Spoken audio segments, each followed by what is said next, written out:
Hello. So, good evening, everyone. Good evening. Good evening. All right, fine. So, for tonight, for this evening, we have somebody who is the national spokesperson for the Indian National Congress. He is the member of parliament from the Rajya Sabha. He currently heads the research department for the party.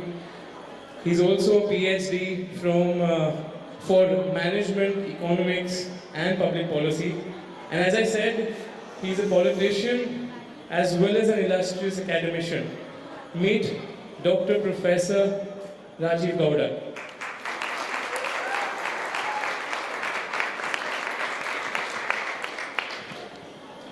So it's a pleasure having you, and sir has not been keeping well, but it's so wonderful to have you wait and have you with us. Thank you very much. So moving on to a few questions that, at least people of our generation, rather, it always keeps popping up in our mind that, why things happen in the way they happen. And besides, as I said, I've always admired how some people like you and the others as a part of the Congress party are so learned, and yet these questions keep popping up. So starting off, sir, with the first one, with the topic which is my favorite, at least with you, sir. Do you really think that the government is going to do anything about the foreseeable economic fugitives? Oh, that's a tough one. They've passed a law called the Fugitive Economic Offenders Act. But when I spoke on that bill, I challenged Mr. Piyush Goyal, I was acting finance minister at that time as well, that I said, produce one before the next election, right? So it's a tricky situation because, in a free country, you can't go out and arrest people purely on, suspicious movements, suspicious transactions, and things like that. And many of them have actually fled before the government would go after them, change their citizenship, etc. So it's a tough, tracking economic fugitives is not easy. Yeah. All right, thank you, sir. So, just a follow-up on the same. Sir, in an ideal situation, even if these people are extradited back to a country, what is the price that our country really pays for an individual like that? See, it's a very complicated matter. Ultimately, if you want the economy to boom, you also need what are called animal spirits. You need entrepreneurship, you need private sector investment, risk-taking, etc. Now, many of the people who fled, some of them have defrauded the system. They've literally cheated and then run away, right? But then there are others who may have left because their bets did not work out, right? I mean, there are businesses where they borrowed heavily, something went wrong with the economy, maybe the regulatory environment changed, and then, if you look at the last NPA crisis that we're dealing with, people, for example, the BJP likes to point fingers at the Congress, things like that. It has, in my view, nothing to do with those factors. It's not like political leaders are constantly interfering in banking decisions. I was a director of the RBI when I was a professor at IIM, before I was elected. And I know that there's not that much interference. What happens is that you had policy changes. You had the CAG, the CVC, the Supreme Court, all of them come in and change the rules, right? So suddenly the coal allocations were declared illegal. The auction was declared, the telecom was declared illegal, things like that. So these sort of policy changes ended up hurting enough companies, enough entrepreneurs that they really got into deep trouble. But not everyone fled. Many of them are going through the bankruptcy process and things like that. So you should stay here and, face the music. Yeah. Absolutely. So it's yet subjective with many people though. All right. So moving on a little bit on the same aspect, talking about a former governor of the RBI. So do you think, sir, Mr. Raghuram Rajan's exit was staged in a manner that he was helpless in regards to solving the policy? See, people have self-respect, okay? And when that is, attacked, then they say, this is not worth it for us, right? So, in this particular case, Raghu and I are contemporaries from college. We quiz against each other in college festivals, like many of you are competing with each other here. And both of us returned from the US to work in Indian public policy. And so he went on, I was director when he was governor as well. So what were the attacks? The attacks were very, very crass. They said, this is a person whose heart is not truly Indian, his mind is not truly Indian, and things like that. So that's, if I question your patriotism, can you show me that your blood type is the correct one, which would prove that you're patriotic? That's the sort of thing. These are very, very difficult. And so when they kept, Dr. Subramanian Swamy made some very, very crass attacks on him, and nobody defended him. This is what Mr. Jaitley should have done at that time, but he did not do it. He waited for Rajan to resign, and then he started praising him. The whole idea was that this government cannot stand independent regulators, independent thinkers, and the loss is whose? The loss is our country's. Because, around the world, you're not going to get that many outstanding talents. We were lucky, but we chased him away. Yeah. And I believe the same happened with the then appointed Governor Rajeev Patel as well, where he had no autonomy as well on the system. Well, poor Rajeev, he's much softer. And, the first problem for him was demonetization. It was just thrust on him. And when he finally resigned, I actually said he should have resigned on the day demonetization was announced. Because that's when he would have shown that he really had a backbone, right? And I think the topics are a little over the head of a lot of the audience here. But in any case, that's the case. That's you need to stand up for what you believe in. Finally, he, in my view, left at the wrong time when the government's going after the Reserve Bank's money. Now he walks away, giving somebody else a charge. So I'm not too happy with this. Yeah. All right, fine. So, bringing the question on a more lighter subject. So, with regards to the GST and the demonetization, I mean, everyone talks about it. Everyone have their own speculations on the same. However, the word is out even amongst 13, 14, 15, 16-year-olds that, the rich is getting richer and the poor is getting poorer, and how the government made huge claims about the black money coming in. But then what about the Sabka Vikas scheme? See, at one level, we ushered in liberalization in 1991. And ever since then, the economic growth of India has been unstoppable. And we've, before they doctored the numbers, we even had a couple of 10% plus growth episodes during the UPA years. So this is a country which has so much potential that it takes a tremendous amount of effort to reverse that. And demonetization certainly was one such blow. Okay.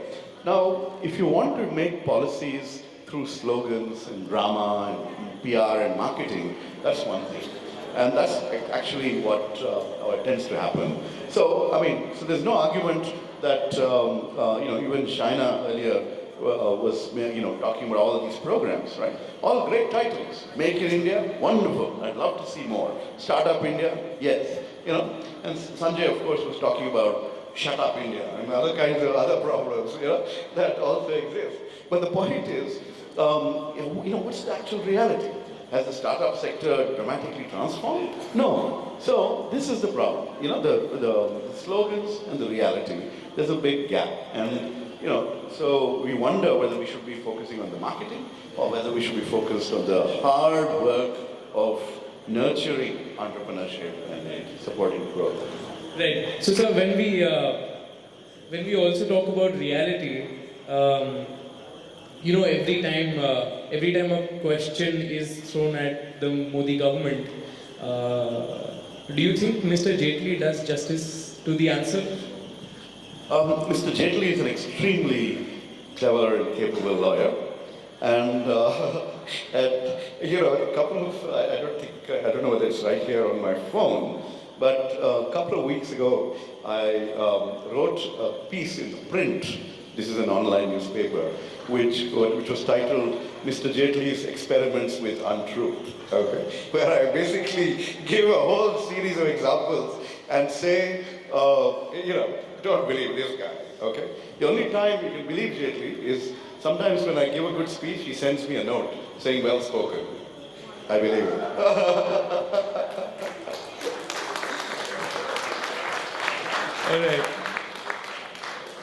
All right.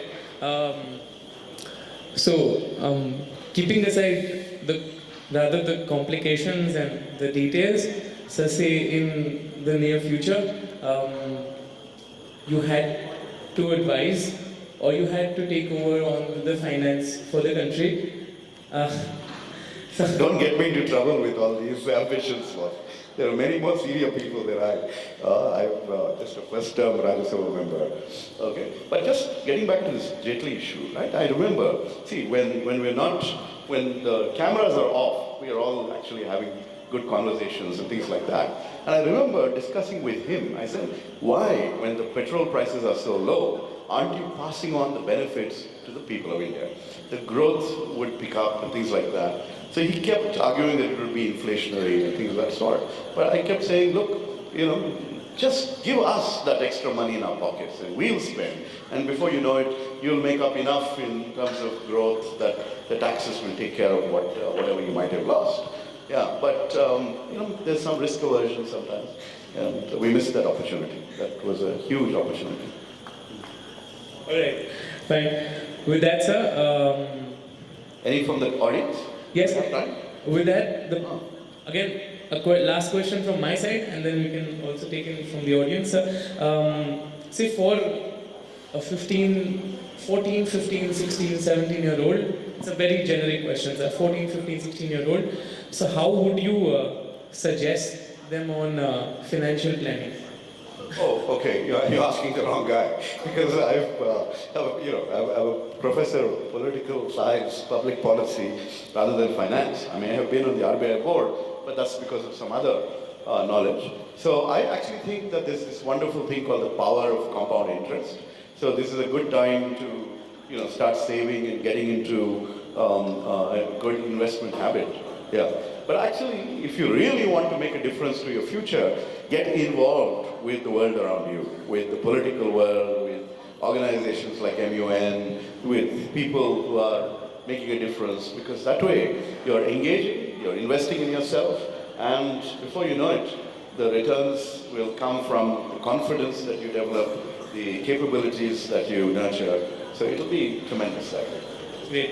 Thank you so much, sir. And with that, we'd like to open the floor for the audience if you would like to ask questions. Yes, can you please have a mic arranged? Yeah. Thank you. What are the ways India could battle against China's OBOR and string of pearls policy? Okay, China's one belt, one road policy sounded too good to be true when they started it. And Mr. Xi Jinping has aggressively promoted it all over, right? But now countries are discovering that when they take the loan from China to build, say, the Hambantota port, or whatever it is, that suddenly, if they're not able to pay it back, it becomes China's. Same thing's happening to countries in Africa. So Sri Lanka's experiencing this. Other Asian countries are experiencing this. So the worst, what shall we say, actually China is its own worst enemy in that sense, because they should have found a way to ensure that those who are supposedly benefiting as partners don't become, sort of dependent and enslaved by and taken over, as strategic assets taken over for 99 years, things like that. That's pretty bad. However, while we see China going around and encircling us with this string of pearls, with interfering in the Maldives, in Nepal, etc. We seem to be less aggressive in terms of maintaining our involvement with what were actually, what still are, our friendly neighborhood countries, right? And we were often caught at the wrong foot. The Nepal constitutional referendum, for example, okay? Constitution and its provisions and the reaction to it from the Madhesis and things like that. So I think the ambassadors who were here, they should have told you what they missed out on. Okay, but seriously, when it comes to foreign policy, we have a tremendous amount of catching up to do. It's just that China's One Belt, One Road is, the true face is being revealed anyway. Yeah. Thank you, sir.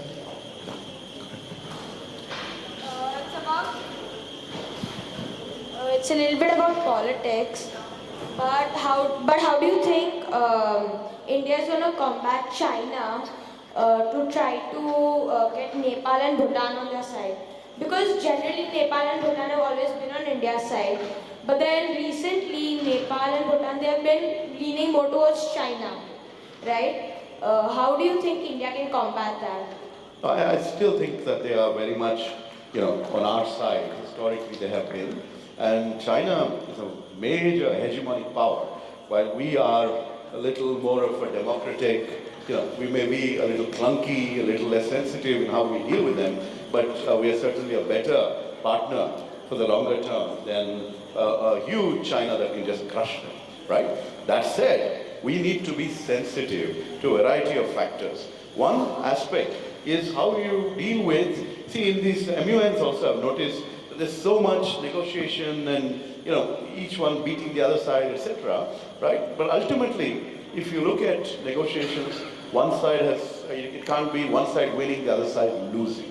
When you win, also you've got to be a little modest about it. When we went into Myanmar and apparently finished off some terrorist groups that were attacking us there, the next day the government and its spokespersons were crowing about it. It's actually a violation of Myanmar's sovereignty. It results in a loss of face. You've got to be sensitive to those things, right? So there's a lot of softer aspects of diplomacy, along with financial stuff, historical and cultural ties. There's just so much of, it's like, you can think of it as being with a larger family. You've got to be very, very careful in how you nurture these relationships. Women also. All right. We'll take the last question with that. I wanted a young woman to ask me a question. Yeah, there is one there. Go ahead. Right there. Yeah, go ahead. There have been claims that demonetization and GST have weakened the economy. So do you believe that it has really weakened the economy, or are these just the claims of the opposition? You actually look at what, you don't have to listen to us at all. So the moment demonetization kicked in, a number of neutral bodies, the IMF, various private, but Mumbai-based financial firms, things like that, they all revised the growth estimate for the economy. Because basically we spent a couple of months, exchanging notes rather than indulging in any productive activity. And that huge informal sector of the Indian economy, which runs on cash, whether it's construction, whether it's small business, whether it is agriculture, all of them were badly hurt. And you started to see people going back to their villages, and you started to see record demand for what's called Manrega employment guarantees, right? So you could see that there was a disruption. Okay. Now, the Prime Minister's argument is that this disruption is worth it because you're getting rid of black money, right? But if he had asked me, I would have said that black money is not sitting around in cash. It's sitting in real estate, it's sitting in, other kinds of things. You're really hurting the people who are operating in cash. And, 100 people died. They never recognized that either. So basically, don't worry about what I have to say as a party politician. Just look at other institutions. The miracle is that we rode out of that. Okay? And for the longest time, we didn't get, RBI wouldn't tell us, when we asked, I would, as a member of parliamentary committees, we would ask, the first committee Mr. Urjit Patel testified to was mine, one of the committees I was part of. And we asked him how much money has come back in, how much cash. And the answer was, we're counting. 1 year later, they were still counting. And then finally, when they finished counting, it turned out that practically all the cash that was in circulation came back, right? That means the end result was we didn't get rid of black money, we didn't really get rid of cash, and we saw the banking system get corrupted tremendously. Because those who had the power and the pressure abilities would go from the back door, get their notes exchanged, and convert black money to white. So in some ways, you could think of it as a scam of the century, being able to convert mega crores of black money into white. So we'll see. It's not too many people have suffered as a result of that, unfortunately. All right. Thank you so much. Thank you very much. But don't stop with just MUNs.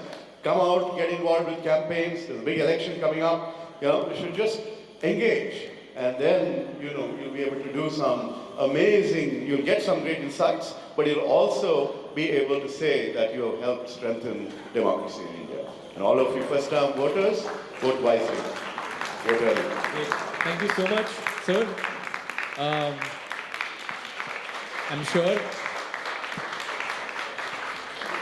I'm sure, along with me, all of us here have got a different perspective on a lot of things. So thank you very much for that, sir. And I'd like to call upon Priyank Vasani in order to felicitate Dr. Rajeev Gowda.